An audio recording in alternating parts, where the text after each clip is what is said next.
বাঙালি খানায় সবাইকে স্বাগত জানাই। আপনারা তো অনেকভাবে নিরামিষ রেসিপি রান্না করে খেয়েছেন। একবার আমার মতন করে সহজ পদ্ধতিতে আপনিও শিখে নিতে পারবেন ছোট ছোট টিপস সহ।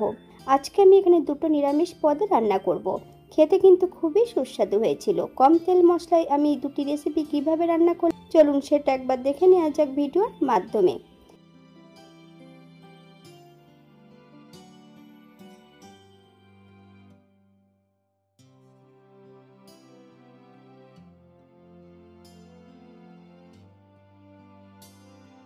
এখানে আমি আগের থেকে বেশ কিছুটা এঁচোড় নিয়ে নিয়েছি। এঁচোড়টা কিন্তু আগের থেকে আমার ফ্রোজেন করা ছিল। একটা পাত্রে বেশ কিছুটা গরম জল করে নেব। সম্পূর্ণ এঁচোড়গুলো আমি ঢেলে দেব গরম জলের মধ্যে। 7 থেকে 8 মিনিটের জন্য ঢাকা দিয়ে রেখে দিলেই কিন্তু এঁচোড়গুলো সব বরফটা কেটে যাবে।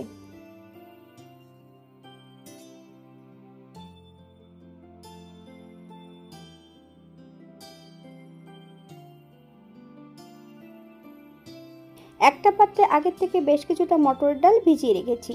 ডালের মধ্যে হাফ চামচ লবণ আর বেশ কয়েকটা কাঁচা লঙ্কা দিয়ে একটা মিহি পেস্ট বানিয়ে নেব। একটা কড়াইতে বেশ কিছুটা সর্ষের তেল অ্যাড করব। একটু লবণ হলুদ দিয়ে বেশ কিছুটা আলু ভেজে নেব।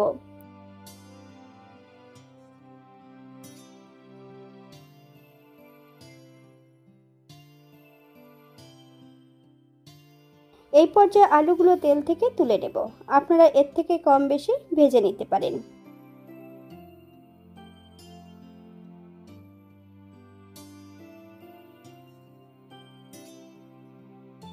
এই পর্যায়ে আমি সম্পূর্ণ ডালের বড়াগুলো ভেজে নেব। আপনারা একবার স্ক্রিনের দিকে ফলো করবেন।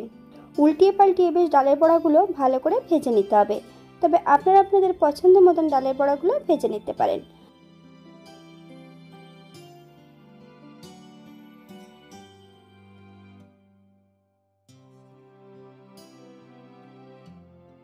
বাঙালি রান্না ঘরোয়া উপকরণ দিয়ে আপনাদের যদি রান্নাগুলো পছন্দ হয় তাহলে চ্যানেলটি সাবস্ক্রাইব করে দিয়ে পাশে থাকবেন। পাশে থাকা বেলটি বাজিয়ে দেবেন, নইলে নিত্য নতুন রান্নার নোটিফিকেশন পাবেন না। এই চ্যানেলে বিভিন্ন ধরনের আমিষ নিরামিষ রেসিপি দেওয়া আছে। আপনাদের যদি পছন্দ হয় তাহলে চ্যানেলটি ঘুরে একবার দেখে নেবেন।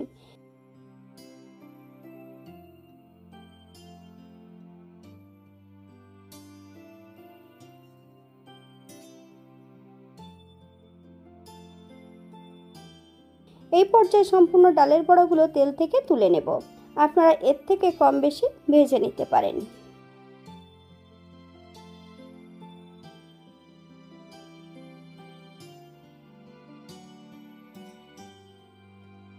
সেদ্ধ করা এঁচোড়গুলো একই তেলে ভেজে নেব।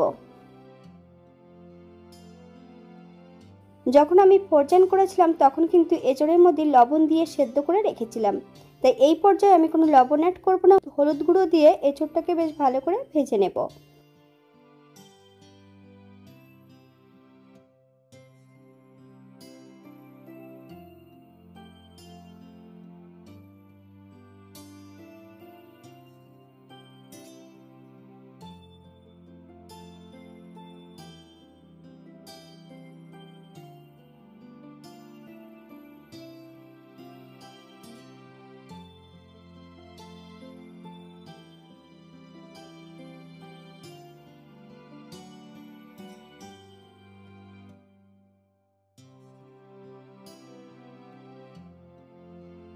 এই পর্যায়ে কড়াই থেকে সম্পূর্ণ এঁচোড়গুলো তুলে নিতে হবে। আপনারা এর থেকে কম বেশি ভেজে নিতে পারেন।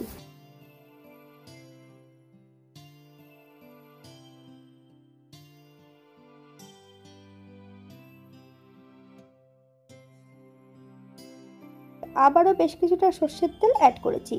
তেল গরম হওয়া পর্যন্ত অপেক্ষা করতে হবে। এই পর্যায়ে অ্যাড করব হাফ চামচ সাদা জিরে। ফোড়ন থেকে সুগন্ধ বেরোলে আদা, জিরে, ধনে, শুকনো লঙ্কা একই সঙ্গে বেটে রেখেছি। 1 চামচ বাটা মশলা অ্যাড করব। হাফ চামচ লবণ, হাফ চামচ হলুদ গুঁড়ো। আপনারা যদি কাশ্মীরি লঙ্কার গুঁড়ো পছন্দ করেন তাহলে এই পর্যায়ে অ্যাড করতে পারেন। মশলাটা বেশ ভালো করে ভেজে নিতে হবে।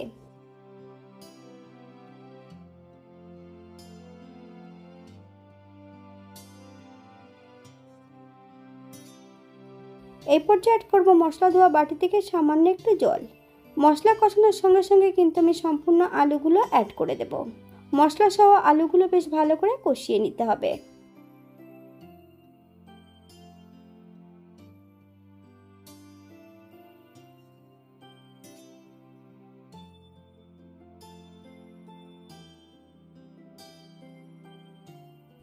এই পর্যায়ে অ্যাড করব 2 চামচ কাঠবাদাম বাটা। আপনারা কাঠবাদামের পরিবর্তে এখানে কাজু বাদামও অ্যাড করতে পারেন। মিডিয়াম আঁচে বেশ ভালো করে মশলার সঙ্গে কষিয়ে নেব।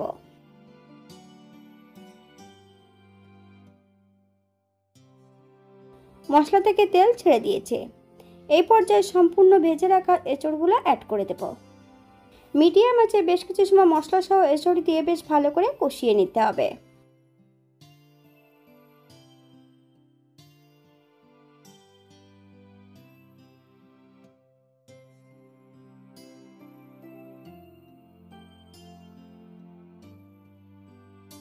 এই পর্যায়ে অ্যাড করব হাফ চামচ লবণ। আপনারা স্বাদ অনুসারে লবণটা অ্যাড করবেন। এখানে বেশ কিছুটা গোটা কাঁচা লঙ্কা অ্যাড করেছি। আপনারা যদি পছন্দ করেন তাহলে পরিমাণে বাড়িয়ে দিতে পারেন।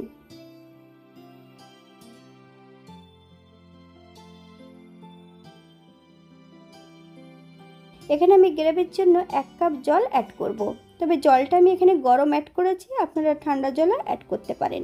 যতটা গ্রেভির প্রয়োজন আপনারা ততটা জল অ্যাড করতে পারেন। 5 থেকে 7 মিনিটের জন্য ঢাকা দিয়ে রেখে দেব মিডিয়াম আঁচে। 7 মিনিট পর এই পর্যায়ে চেক করে নিতে হবে যে আলুগুলো সেদ্ধ হয়েছে কিনা।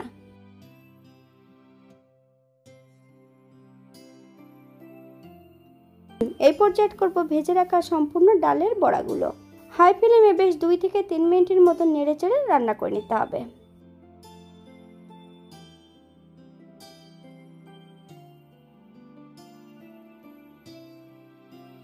1 চামচ চিনি অ্যাড করার পর কিন্তু হাই ফ্লেমে 2 থেকে 3 মিনিটের মতন রান্না করে নিতে হবে। 1 চামচ গরম মশলা বাটা অ্যাড করব।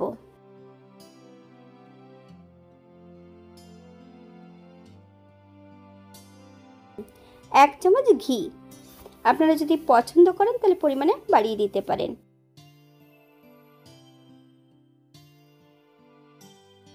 গ্যাসের ফ্লেমটা অফ করে দিয়ে 5 মিনিটের জন্য স্ট্যান্ডিং টাইম দেব, তারপর সার্ভ করব।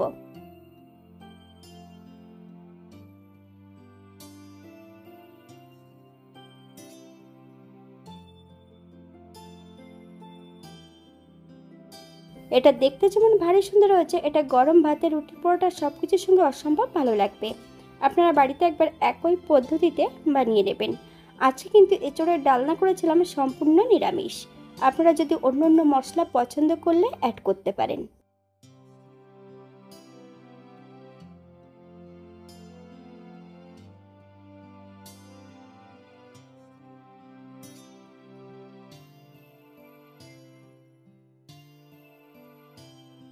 আজকে দ্বিতীয় রান্না পনির। আমি এখানে পনিরগুলোকে চৌকো চৌকো কেটে নিয়ে ভেজে নিচ্ছি। 1 চামচ ঘি দিয়ে কিন্তু পনিরগুলোকে ভেজে নেব।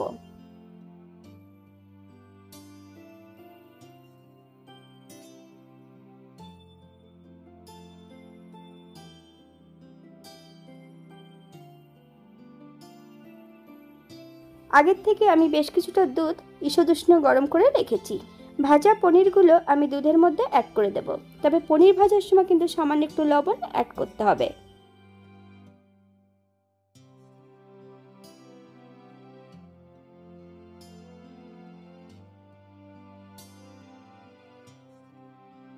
এই পর্যায়ে কড়াইতে 1 চামচ সর্ষের তেল অ্যাড করব। ফোড়নে রেখেছি সাদা জিরে। ফোড়ন থেকে সুগন্ধ বেরোলে বেশ কিছুটা বাটা মশলা অ্যাড করব। আদা, জিরে, ধনে, শুকনো লঙ্কা। এখানে আমি বেশ কিছুটা কাঠবাদাম বাটা অ্যাড করব। মশলাটা বেশ ভালো করে কষিয়ে নিতে হবে।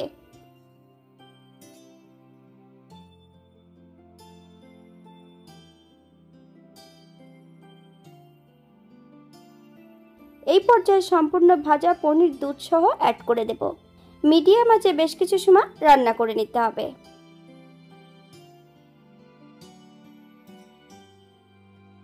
এই পর্যায়ে অ্যাড করব হাফ চামচ লবণ।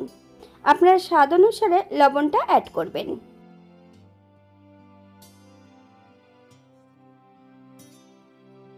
আমি আমি আগের থেকে বেশ কিছুটা গোটা লঙ্কা অ্যাড করে রেখেছি। আপনারা যদি পছন্দ করেন তাহলে পরিমাণে বাড়িয়ে দিতে পারেন।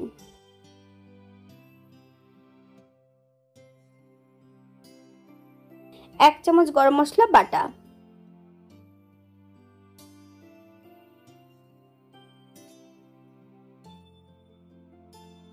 1 চামচ ঘি। গ্যাসের ফ্লেমটা অফ করে দিয়ে 5 মিনিটের জন্য স্ট্যান্ডিং টাইম দেব, তারপর সার্ভ করব।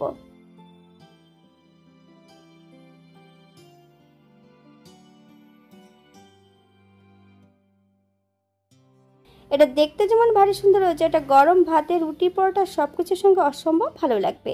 আপনারা যে কোনো একদিন নিরামিষের দিন এটা বানিয়ে নিতে পারেন। আজকে রথযাত্রা উপলক্ষে আমি এখানে দুটো নিরামিষ পদ রান্না করেছি, সম্পূর্ণ নিরামিষ। আর রেখেছিলাম বাসন্তী পোলাও। তবে বাসন্তী পোলাও কিন্তু রেসিপি আমার এই চ্যানেলে দেওয়া আছে, আপনারা একবার চ্যানেলটি ঘুরে দেখে নেবেন।